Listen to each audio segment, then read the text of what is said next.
Tell us your name. My name is Adam Stant. And why are you here today, Adam? I was part of the group of people that put together the protest that happened in Cincinnati, and we know that when we shine a light on them there in Cincinnati, a lot of things came crawling out, and we are not going to turn away. The spotlight is on them, and it is not going to turn away. We are going to keep fighting. So what's happened since Cincinnati? Well, I think that the biggest thing, or there's been several articles, one of which I'm particularly proud of because of the role that our organization played as a conduit. Shortly after our protest in Cincinnati, we received a phone call. We didn't ask for this. People who are involved in ALEC just knew that what was going on there was wrong, which is telling, because it's when the people inside the organization are the ones who are saying, I need to do something. And they provided to us, again, we didn't ask for this, but they provided to us the model legislation.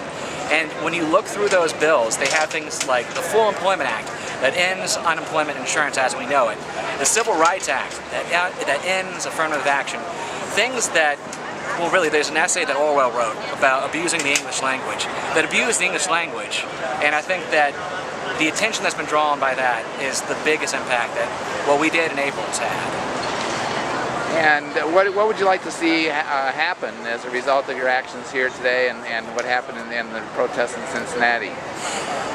I want to see that this continues on, and I think that more importantly, we see that it's not just us. We were a lone voice, and now there's a crowd growing.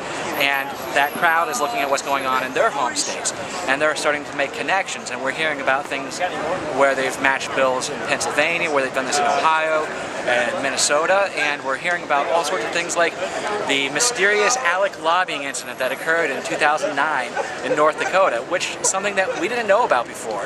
So now the things are coming together. Okay. And what are we going to be what is the group going to be doing after the speakers this afternoon? After the speakers get finished, what we're going to do is we're going to have a little march and speak our piece and circle around the building at which ALEC is meeting. Are you disappointed that the mainstream corporate media hasn't been paying much attention to this story? We had, just to tell you a story, I wouldn't know if I'd call it the mainstream media, but we didn't have very much coverage in Cincinnati. And one of the, I don't know, I'll call it gratifying, or it's like one of those things that's happened that's just like, well, we told you so, was that after we had the release of all these documents, we had one of the organizations, news organizations that sort of poo-pooed our efforts come back to us and like, oh, but we want to tell your story. It's like, you know, we talked to you in April, and now you want to talk to us because of all this release that happened. And I really think that it's just a matter of time before this thing reaches a critical mass. Do you think the fact that so many of ALEC's members are, advertisers on, CNN, MSNBC, CBS, ABC, that's why you're not seeing a lot of coverage on the networks or any coverage on the networks of this topic? Well, I think that sort of goes unspoken.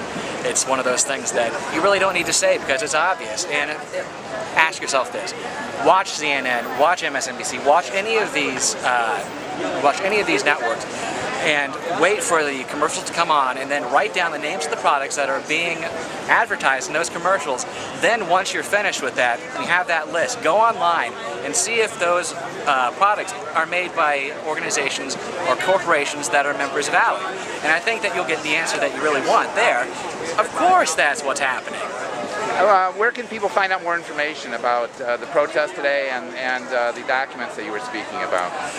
The protest today, we have protestalec.org, that's ALEC.org, and that is dealing with our group and all the efforts that we put together in terms of getting the protest together and getting media attention. The documents themselves have been released by the Center for Media and Democracy, which is up in Madison, Wisconsin, and they have a website at alecexposed.org, which contains all of the documents that were released to us and analysis of them as well. Okay, great. Thanks a lot. Thank you.